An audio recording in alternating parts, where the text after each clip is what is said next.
Hello and welcome back to Old Truthford, the home of honestly biased sports content.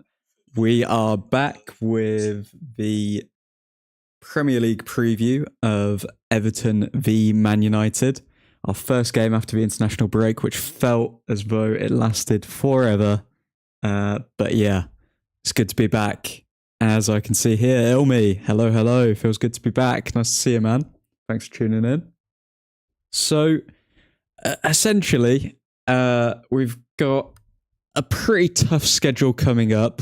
We've got a lot of matches coming up, but the positivity remains because we also have a lot of players coming back from injury soon, so it'll be good to see them. How are you? I'm doing good, Ilmi. How are you, my friend? Mackenzie, we are back. How you doing, bro? We will win the league. Okay, we're feeling good. We're feeling delusional. I like this already, Ilmi. It's good. We're only 5 points off. If we win... Okay, wait. Arsenal won their game, didn't we? So we may be 6 points off. Let me have a quick look. If we win tomorrow, I believe we will be 6 points off the top of the league. In fact, we will. And we will also have moved... Okay, we'll pretty much regain our 6th place. We won't have moved up to 5th because Villa are a few points ahead. But fear not. We've I think we've got a good chance. Tomorrow. Let's see what you guys are saying. So I drink too much milk today, so I have full positive mindset now. I don't know. I didn't know milk did that to people, Ilmi, but I will take your word for it. Okay, Mackenzie, that starting 11 looks so random, literally like a different team to last year. Yeah. It's an interesting one. So I'll run through the starting 11 first off. So Onana in goal. There was a worry that he had a shoulder injury, but we've been told that is nothing serious from Fabrizio Romano as well as Ten Hag. As for the centre-back partnership, we do have Maguire and Lindelof. I'm predicting Maguire and Lindelof because Ten Hag's made it quite clear that he doesn't want to play Maguire at left centre-back, which then in turn means that, it's got to be Maguire or Varane at right centre-back. And on form at the moment, Maguire wins. So, Maguire and Lindelof at the centre-back pairing. Ten Hag has mentioned Shaw will be involved in the squad.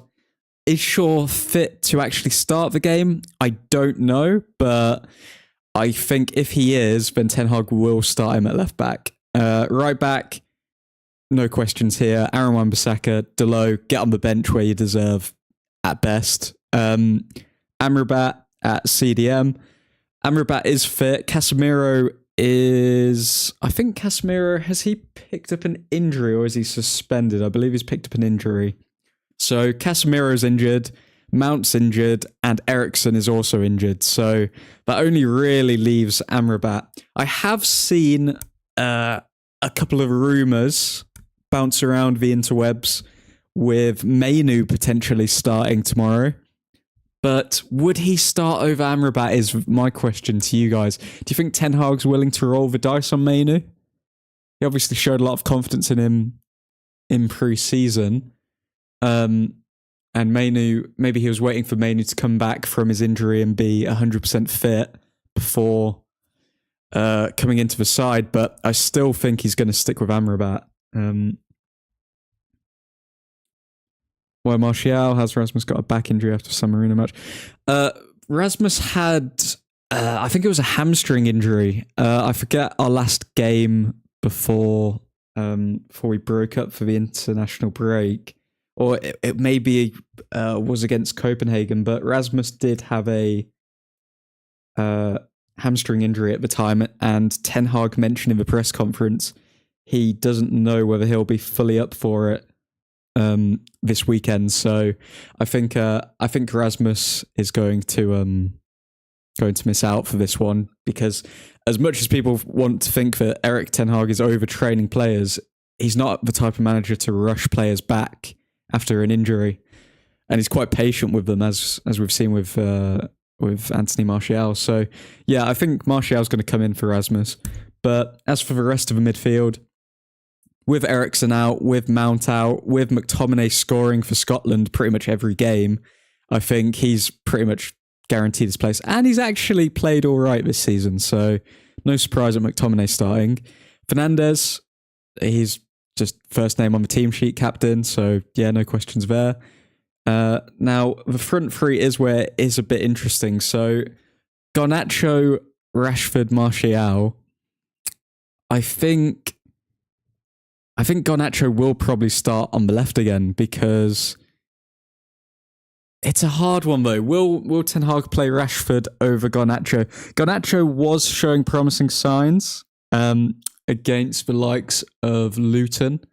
However, he did miss a few big chances as well, if we're being honest. If we look back on that match, it's not as though Garnacho fully stamped his authority on it and said, yeah, I'm taking this place from you, Rashford. So it's a hard one to predict. I would predict that Ten Hag would reward Garnacho for having decent form. So I think Garnacho will stay in the side. And Rashford, on the right-hand side, has shown that he can create. So I think Ten Hag will stick with them too, and then maybe put emphasis on Anthony and Pellistri and Ahmad when he comes back to take that space off Rashford on the right. So yeah, I think Ten Hag will stick with Garnacho on the left, and then yeah, as we've mentioned up top, Martial. I think he's not going to risk Højlund at such a young age with an injury. So. And also, Martial hasn't really played that much, so I think he's going to come into the fold, kill two birds with one stone. We need to sign Kepem Thuram. Tell me a bit more about this Kepem Thuram, Mackenzie. While I pull up the stats behind the stats, I want to. It's like if Pogba wasn't lazy. Pogba, if he could be arsed, you say. Okay. Ilmi, for me, Rashford should start in the middle and Anthony on the right. Yeah, I think that's what I was tempted to put Rashford down the middle. But then I think if they do put Rashford down the middle, then what chance does Martial ever have of starting? If when Rasmus is injured, then we play Rashford down the middle. It's a tough one for Martial, but he will be leaving the club, like surely, like at the end of the season or in January. I can't see Martial staying longer than that, but I couldn't see him staying longer than last season when he pulled up injured for the FA Cup final. So who knows? But yeah, I do think because Ten Hag does like to spread out the minutes, so he keeps everyone on side, and I think playing Martial in a game like this. Also, I think Martial has good record against Everton. He obviously scored that. I don't know if you guys remember this. He scored that amazing goal against Everton probably about 5 years ago now on our run to the FA Cup final during Van Gaal's time. But I feel as though he's actually got a decent record against Everton. I'd need to double check that. But from memory, I think he's scored a couple of big goals against them. He's the brothers of Interstrike. Oh, okay. They're both massive. Ilmi. Yeah, that's why I'm saying no Martial on the team. Yeah, it's a hard one. We've got to get our money's worth though, don't we? I mean, Martial's also on ridiculous wages for what he actually provides. I wouldn't be surprised to see Martial come off at like 60th minute, Rashford to move into striker, and then either Anthony or it is pretty much Anthony on the right wing, because I think Pellistri, there's a question mark over Pellistri at the moment as well, being injured from his time with Uruguay. So yeah, this is probably the best that we can do with, in my opinion. I'd still like to see Kobe, but if Ten Hag doesn't think he's ready, he's not ready. And Ten Hag has emphasised he doesn't give players minutes just for the sake of it. He thinks that he'll give people minutes if they deserve it, especially youngsters. So when Kobe eventually does come into the side, best believe he will have a good game.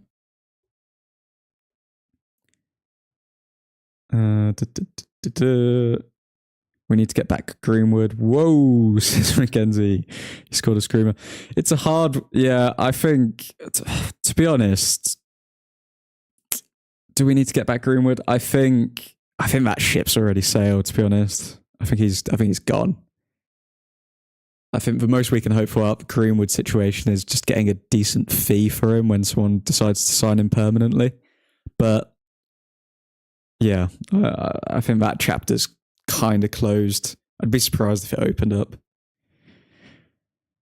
Really love that player. We all did, mate. I mean, one of the best finishers that we've seen in a while, like natural finishers.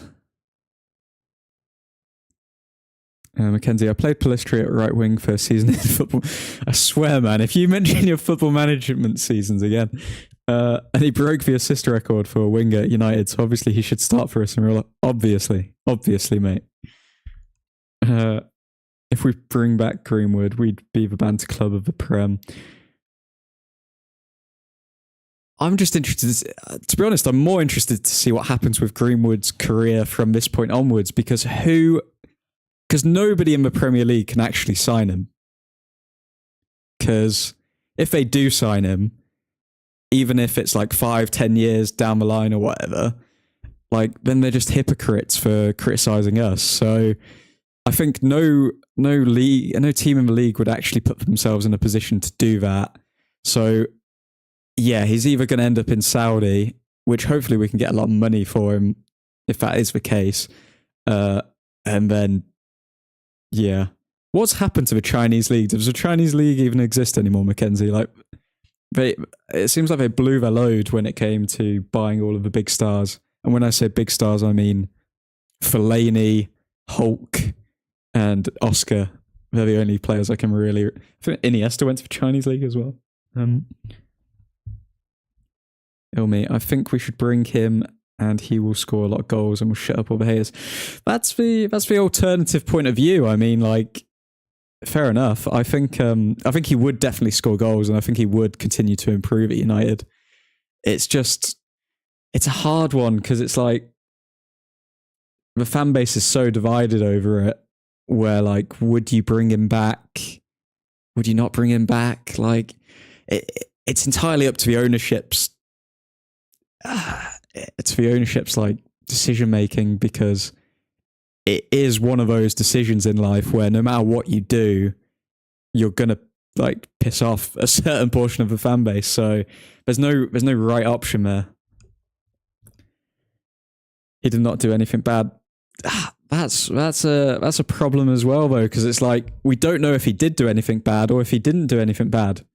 Because he could have done something bad, but then his girlfriend obviously forgave him, or he could have not done anything bad, and then the whole thing's been a misunderstanding. So it's like there's just too many question marks, and the fact that there was no statement released afterwards, I would have preferred a statement. I think if he went to Getafe and they released a statement or an interview together, and they explained what actually happened in their relationship, then we could actually go off of that. But because nothing's been released, then it's like there's too much room for people to say, oh yeah, this is what this happened and this happened and this happened. Like there's nothing concrete that's actually come out. The only thing that we've been left with are pictures and videos. One video or one voice note or whatever, which was like a 10-minute voice note, and then 10 seconds was taken out of context. So like, again, debatable, but I don't know. I'd like there to be closure on that situation, but there still hasn't been any closure provided by them or by the club or by anyone. So yeah, it's just one of those. It's one of those things where people can create conspiracy theories and all of this stuff. So we'll never know. Mackenzie, right now it's debatable. Personally, I think he did it, but obviously nothing was proven. So whatever we do, it's the wrong move. Really, yeah, that's the problem. But I do think that really this has to do anything with football. This is more personal matter than football one.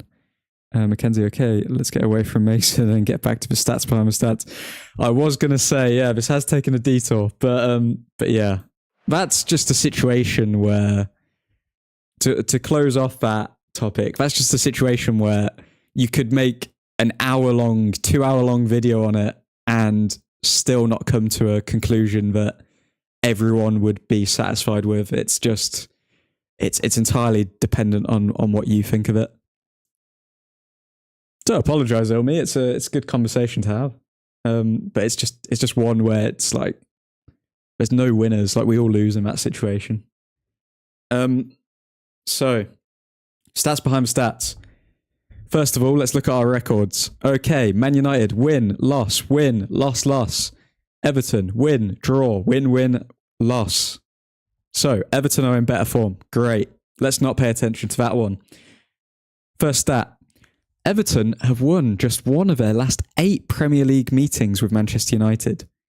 They've drawn 4, lost 3. A 1-0 home win in April 2022. Okay. Okay, so that's good. That's promising to us. So, okay, we've lost 1 game against these. I'm not too happy about that draw 4 with them. However, I will counteract that with another stat. So, first off, we draw to Everton a lot. That's our main outcome against them when we faced them over the last 8 Premier League meetings. Okay, we don't lose to them. We've lost to them once. So that's already a positive. So we're looking at a draw or a win tomorrow based on this stat. However, call me delusional, but if we're looking at a draw or a win, if you look at Erik ten Hag's record in all of his matches, I think that we've what is it? We've won however many games, we've won the majority of our games. We've lost quite a few games, but we've only drawn about 10% of our games with Erik ten Hag or something in that region. So if we're going to win or we're going to draw tomorrow and we don't draw games under ten Hag, guys, we're going to win. Okay. So stat number 1 is backing up a Manchester United win. Let's go United. Okay. Stat number 2. Manchester United won this exact fixture 2-1 last season, winning back-to-back away league games against Everton in September 2007, a run of 3. Okay. So that's not a good stat. Wait a sec. So Manchester United haven't won back-to-back away league games against Everton since September 2007. All right, so we have to break a little bit of voodoo here. It's been 16 years since we've last beat them 2 times in a row away from home. Wow, that's a stat. Okay, so yeah, ignore that second stat. It's going to be hard, but ignore that one. Okay, Everton have lost 39 times to Manchester United in the Premier League. Won 10, drawn 13, and could become the first side to lose 40 games to a single opponent in the competition's history. Okay, this is what we like to see. So, basically, we whoop Everton a lot. And if we beat them tomorrow, we're making history. They're breaking records for all the wrong reasons. Okay? So, yeah. What more is there to say other than Everton are our whipping boys, and there's 0% chance that we're going to lose tomorrow. We're going to break records, and they will be the first team to lose 40 games against a single opponent in the competition's history. That stat may have something to do with the fact that Everton haven't been relegated as well, though, in the Premier League. So I'm just thinking about that. But don't pay attention to that either. Let's see what you guys are saying quickly. Mackenzie, should carry it on in the Discord, see if it sparks up anything again. Like on first day the Discord was opened. I think Everton stay up this season. Yeah, Everton are definitely going to stay up this season. Surely. They're a decent side, especially under Daesh. That would be like just throwing petrol on a dying fire that is the Discord, Mackenzie. Just asking everyone what they think about Mason Greenwood. Bloody hell. Mackenzie, just because of how stinky some of the teams are in the Premier League. Yeah, none of the newly promoted. I saw Vincent Kompany in an interview or something saying, or press conference saying, he thought it would be harder when he hasn't. They've got like 3 points or something. Like, talk about delusional. Thought it would be harder. Like, you can't buy a win. Caleb, can I say Mount has a 0.04 average assist per game right now? Yeah, that is a worrying stat. I'm not going to lie. Yeah, there's no hiding away from that stat. That's pretty shocking for someone whose their creativity should be their strongest like part of their game, but that is, yeah, it's just shocking. Caleb, he is on track to get 1 assist every 25 games as a cam. Yeah, it's not good. Mount was bought for shirt sales rather than football games. Well, we know that's not true because like Ten Hag was adamant at getting him at the start of the season. I don't know. It's such a hard one for Mount because he hasn't played that many games as well. If we're being honest, Mount hasn't played that many games. So to take an average off of a small sample size, we know it's going to skew some things, okay? So that's how we defend that stat, number one. Number two, Mount hasn't been in the team when like we've had all of our strongest players, realistically. Everyone's been dropping out around him, but again, that shouldn't really affect him that much personally. So that's a pretty shiz defense. I blame the team changing every week kind of hard on Mount. I think that's hard on him to get any flow. His company even won a game this year. I think 1-1, drew 1, lost 11. God, yeah. I don't know what company's smoking, but they're almost guaranteed to get relegated. But yeah. Fourth stat. Everton are looking to secure successive Premier League wins for the first time since October 2022. Wow. Though the Toffees have alternated between not winning, draw 1, lost 3, and winning 4 in their previous 8 league matches. Okay. So Everton haven't secured successive Premier League wins since October 2022. That's another stat, you guessed it, in favour of the greatest team to ever play the beautiful game, Manchester United. So, a lot of positive stats here. We whip Everton about.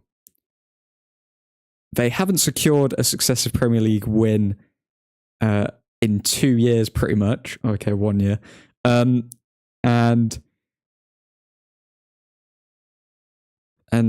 yeah, they don't win against us. And if they either draw against us, they either draw or we win. And Ten Hag doesn't like to draw, so let's take it. Final stat. After losing their opening 2 away games in the Premier League this season, Manchester United have since won each of their last 3. It's their longest such run in the competition since a 10-game streak under Ole Gunnar Solskjaer between June and December 2020. Okay, that's what we're talking. So, we've won our last 3 away games in a row. That's good form. Are we going to see a similar streak to what we saw with our home form under Ten Hag when Ten Hag played Brighton and Brentford at the start of the season, and then we went on to pretty much go the entire season without losing at home? Are we going to see that in an away form sense? Most likely not, if I'm being honest, because we do have quite tough opposition to face. However, Everton, can we beat Everton away? Can we beat Everton at Goodison Park? Yes, we can. And I remember quite a few wins away from home at Goodison Park, sorry. So, those are the stats. I think, all in all, a lot of them are favouring us. We've only got one stat which doesn't favour us, which is Manchester United won this exact fixture 2-1 last season, last winning back-to-back away league games against Everton in September 2007. Okay, so it's been a while since we've won back-to-back away games against them, and we do draw against this team quite a lot. However, I think we will pick up the win tomorrow. And this is where I will go to my score prediction, ladies and gentlemen. Mainly gentlemen. The score prediction tomorrow will be a solid 2-0 victory to Manchester United. I think Onana will keep a clean sheet. I think Maguire will keep up his good form. Lindelof, there's still question marks around Lindelof, but he's been playing at left back the majority of the season, so can't really be too harsh on him when he's playing out of position and he hasn't had the best performances. So, yeah, clean sheet tomorrow, 2 goals.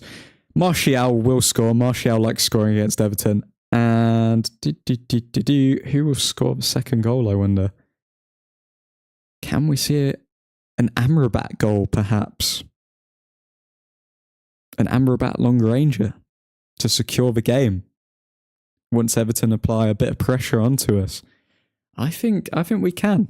I think we can see an Amrabat and Martial double to win us the match. What are your score predictions, peeps? Let me know. Caleb, Shaw starting tomorrow. I think Shaw will start tomorrow. Ten Hag says that he will be part of the squad. I think Shaw's officially back now. Will Ten Hag start him is the question. And yes, I think Ten Hag will start him.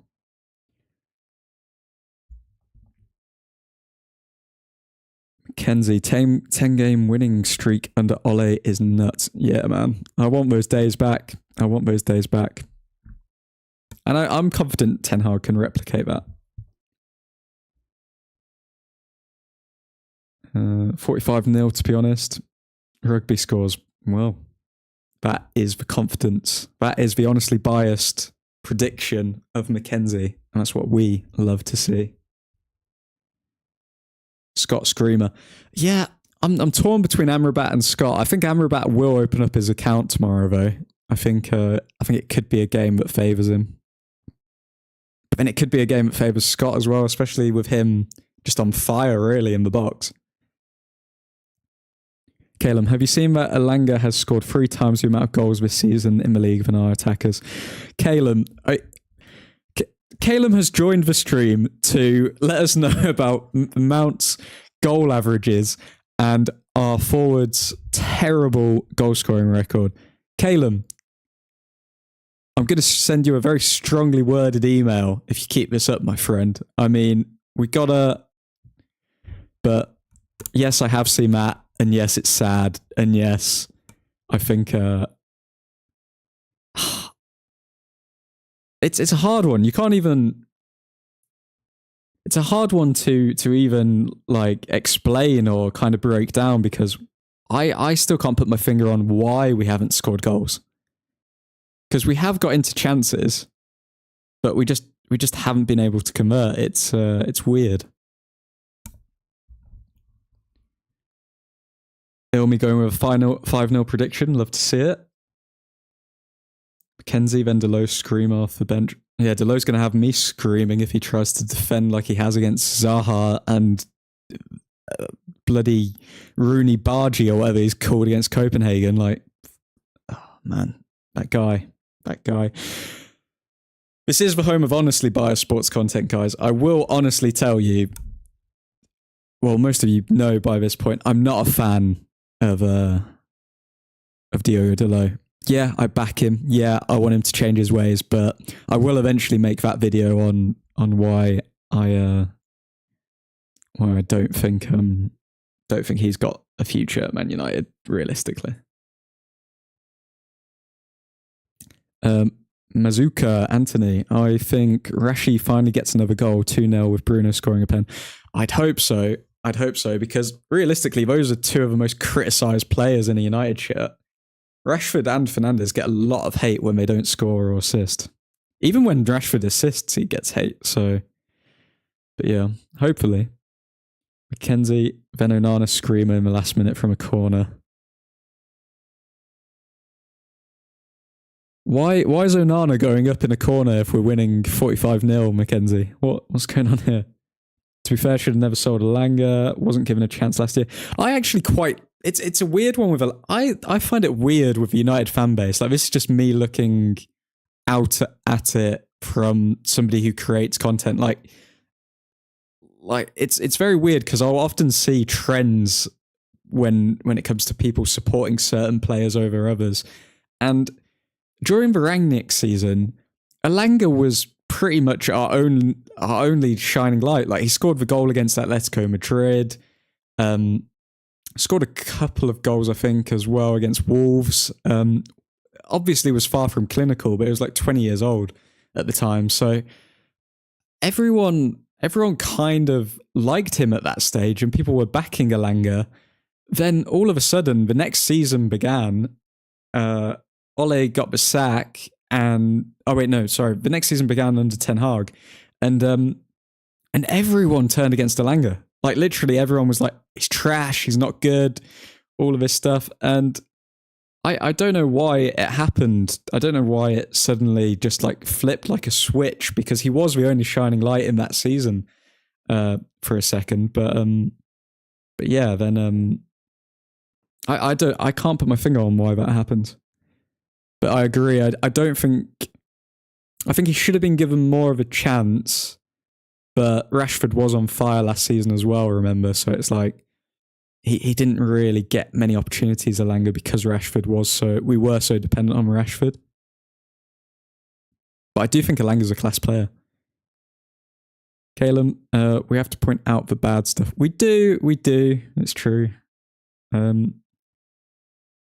Mazuka, Mason Greenwood banger today as well. Mackenzie, I did say Rooney Bargy is good. You did, and you cursed us, Mackenzie, and I'll never forgive you for it. You're an absolute... Insert nasty word there. Calum, at this rate, I'll have a goal before Højlund in the Prem. Meow, Calum, bloody hell. I mean, you have to point out the bad stuff, but it sounds like you're just kind of slating everyone. All of the new signings are getting it. You were warned about him. Yep. And I tried my best to counteract the Rooney Bargy voodoo that you were casting, Mackenzie, but I failed, okay? I failed. Calum, got Delo in my FPL team right now. Kind of need him to start. Calum, mate, you need to get him out of your FPL team as soon as you can. Delo is not getting back into that team. In the game against Luton, I think Delo only started because Aaron Wan-Bissaka was ill, and Ten Hag even came out before the match.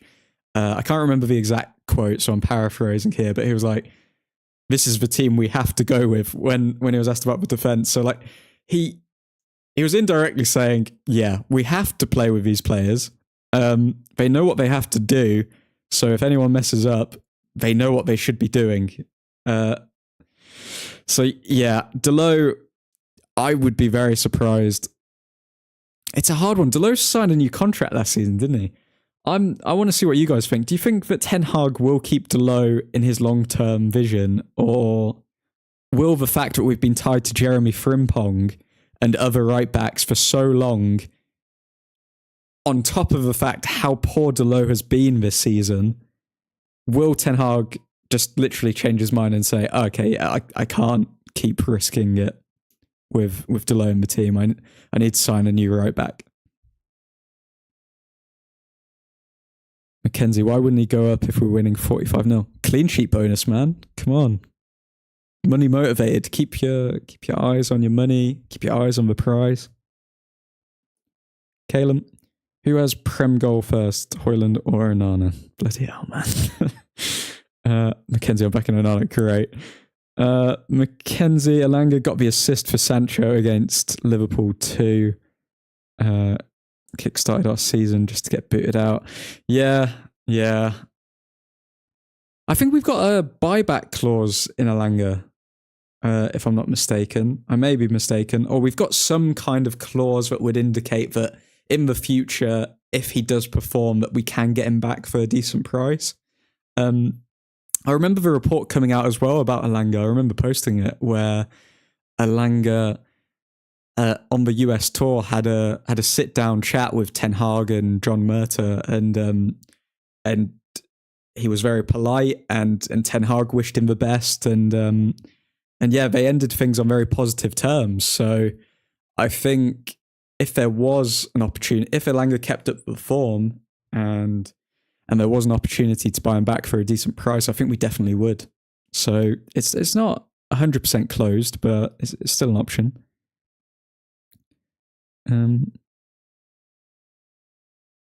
Calum has been clutching up some points recently for me. See, I hate Delo, but he good in FPL because a player could be ass and get a CS and still do well in FPL. Yeah. I don't know how you guys keep up with FPL. I'm thinking of I'll probably start one next season for everyone on the Discord and stuff, but like I find it so hard to keep up with FPL. Ilmi. By the way, who supports Delo? He's a Liverpool fan. Now, I'm not gonna spread disparaging rumors. I'm not another certain United outlet when it comes to players, but it would be quite fun if you show. Is there any backing to him being a Liverpool fan? Like, have we seen him in a shirt? Have we seen him in anything? Because I'd.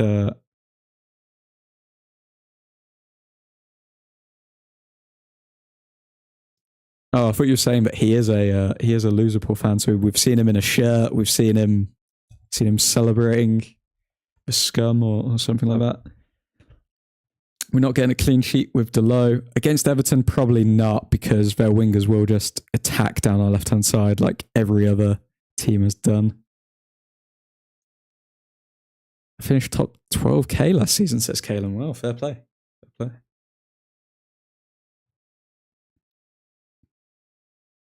If any fan supports him and me or a Liverpool fan.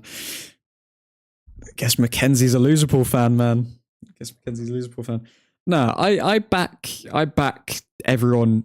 Like, the whole thing is about getting behind everyone who wears the shirt. If Delo completely proves me wrong and suddenly learns how to defend after years of showing that he can't do it, then I will eat my words and I'll say fair play to him, good job. But as of yet, I've literally seen no defensive improvement whatsoever. I can almost predict everything Delo's going to do on the ball.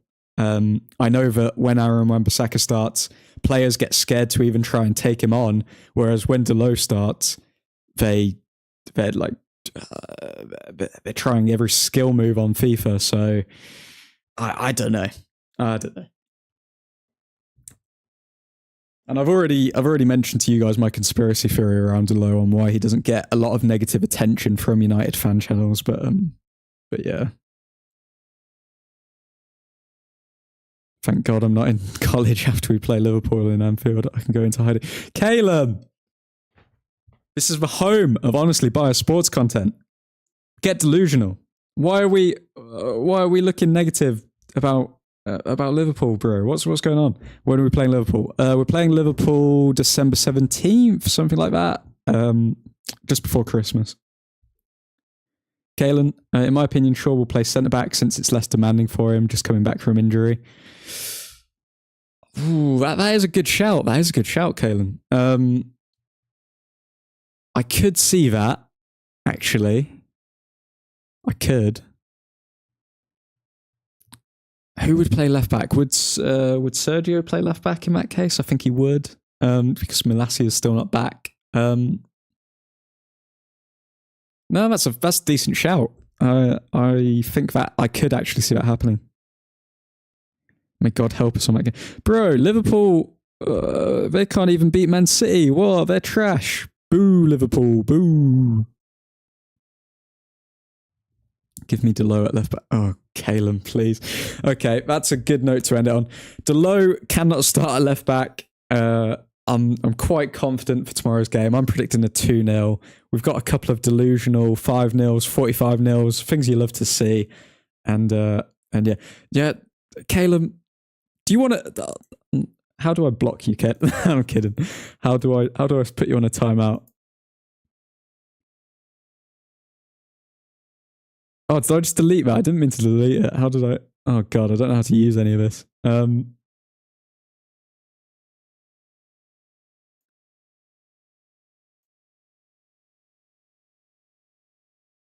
Okay, I wanted to put you on a timeout, but I don't know if I've done that.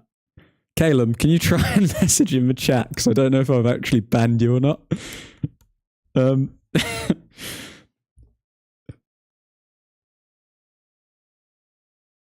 Have I actually just deleted all of his messages? Man, I feel bad. Caleb, let me... There's no... How do I put you off of timeout?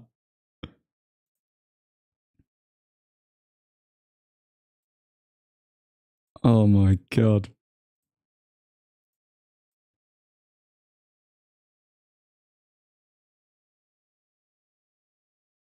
Okay, rest in peace, Caleb. I'm sorry. I'm sorry, my friend. Okay,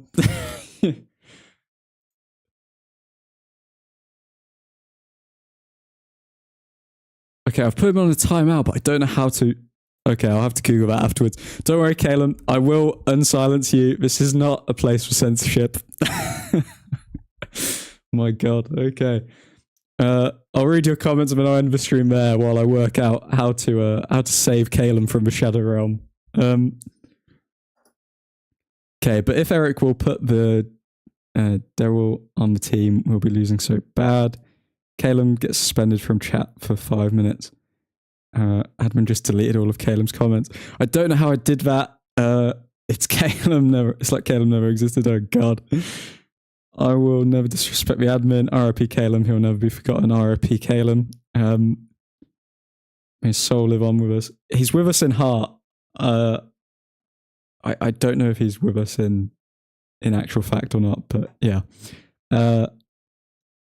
May his soul live on with us. Do not say another bad word to admin if you say anything bad. Well, I mean, gotta be firm and fair. I will see if I can locate Caleb either on Instagram or on YouTube to try and revive him.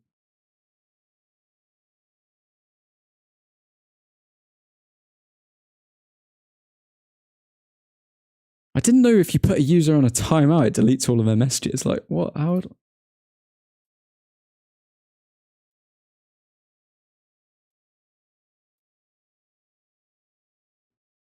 Okay, cool.